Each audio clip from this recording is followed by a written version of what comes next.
شعور مزعج جدا برضو اسمه سيلف داوت او الشك في الذات. وانا مين يعني انا عشان يعني ما يعني هفتح محل ابيع فيه، هفتح سوبر ماركت، ما الدنيا مليانه سوبر ماركت، مين هيشتري مني؟ انا فنان وعايز اعمل حاجات هاند ميد وما اعرفش ايه بتاع، ما الهاند ميد مليان في كل حته، ده على اليوتيوب ببلاش، ده في 600 الف كونتنت كرييتور بيعملوا حاجات هاند ميد على اليوتيوب ببلاش، مين اللي هيشتري مني؟ هفتح صيدليه مش لاقيين، خلاص الصيادله بقوا مبقلين، خلاص هو بعد 5 سنين 10 سنين يدرس وبتاع عشان في الاخر يقف يبقى بقال.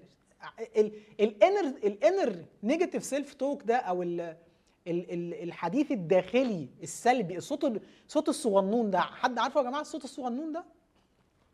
ها؟